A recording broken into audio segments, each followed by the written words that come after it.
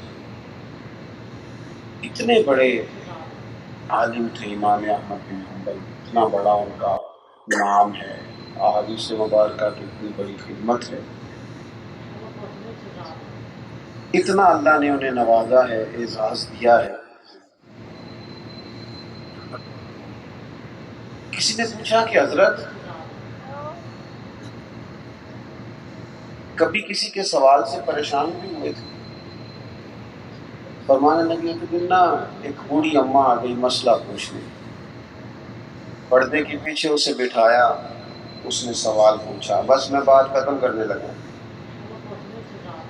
مسئلہ پوچھا اس نے، کہنے لگی حضرت مسئلہ یہ پوچھنا تھا کہ میں نا غریب عورت ہوں، بیوہ ہوں، اولاد میری کوئی نہیں، تو میں کسی سے لینا پسند نہیں کرتی، میں محنت کر کے کماتی ہوں، چرخے پہ نا سوٹ بناتی ہوں، کئی دفعہ میرا دل کرتا ہے کہ چاندنی کافی زیادہ ہے روشنی چاند کی، تو میں چھت پہ چرخا رکھ لیتی ہوں، سوٹ کاٹتی ہوں۔ مسئلہ یہ پوچھنا ہے کہ کچھ دنوں سے اس طرح کی روٹین ہے کہ میں رات کو چھت پہ ہوتی ہوں تو بادشاہ کا لشکر گزرتا ہے جو میلوں پر محیط ہوتا ہے، لمبا لشکر، ان کے پاس بڑی بڑی لالٹینیں روشنیاں ہوتی ہیں، وہ کچھ روشنی میرے چرخے پہ پڑ جاتی ہے، پوچھنا یہ تھا کہ اس روشنی میں کاتا ہوا سوٹ میرے لیے جائز ہے کہ ناجائز ہے؟ امام صاحب کہتے ہیں کہ میرا جسم کانپنے لگا، خود بخود آنسو نکل گئے، میں نے اس خاتون سے جھٹ پٹ پوچھا کہ تو کون ہے؟ میں نے آپ سے سوال پوچھا ہے، آپ جواب دیجیے۔ میں نے کہا خدا را بہن بتاؤ تو صحیح۔ کہنے لگی ایک درویش ننگے پاؤں بغداد کی گلیوں میں چلتا ہے، اسے بشرافی کہتے ہیں، میں اس کی بہن ہوں، پوچھنا تھا آپ سے سوال کہ وہ پیسے میرے لیے درست ہیں کہ نہیں؟ حضرت امام احمد بن حنبل فرمانے لگے کوئی اور ہوتا تو شاید میں بات اور بتاتا، تم سے لوگ دین سیکھتے ہیں، تمہارے گھر سے لوگ خیر پاتے ہیں، تمہارے لیے درست نہیں، تم گزر تھوڑا سا نا محتاط زندگی گزار۔ ہمارے ملک کا سب سے بڑا مسئلہ یہ ہے کہ لوگ اپنا حق نہیں لیتے، سب کا حق لینا چاہتے ہیں۔ جو آپ کا اپنا حق ہے اس کو آپ ضرور لیں، شریعت منع نہیں کرتی، لیکن یہ کہ تھوڑے محتاط، اللہ کے بندے محتاط ہوتے تھے۔ خیر میں نے اپنے بزرگوں کو دیکھا، کو بندہ نذرانہ لے کے آتا تھا تو پوچھتے تھے تو کیا کام کرتا ہے؟ اگر محسوس ہوتا غریب ہے تو اسے کہتے تو 1000 مجھے دے جائے گا تو پھر کیسے آگے کام چلے؟ تیرا دل نہیں توڑتا 100 دے گا، 900 واپس لے جا۔ تھوڑا محتاط ہو جائیں۔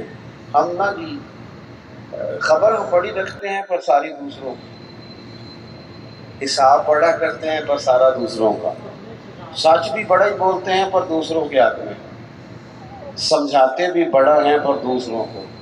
تھوڑا سا اپنے آپ کو سمجھائیں، تھوڑا اپنے حق میں سچ بولیں، جو ہیں صرف وہی بتائیں، تھوڑا سا نا تھوڑا سا اپنا حساب بھی کریں، تھوڑا اپنی معلومات بھی لیں۔ ڈھونڈتا پھرتا ہوں اے اقبال اپنے آپ کو، آپ ہی گویا مسافر، آپ ہی منزل ہوں۔ تھوڑا سا اپنے آپ پر توجہ دیں، جس چیز پر محنت ہو وہ چیز قیمتی ہو جاتی ہے۔ اپنے آپ پر تھوڑی محنت کریں. اللہ تعالیٰ مجھے اور آپ کو توفیق عمل دے، اور جن بزرگان دین کا عرص ہے اللہ ان کے درجات کو بلند فرمائے. آخر دعوانا اللہم صلی علی سبحان اللہ.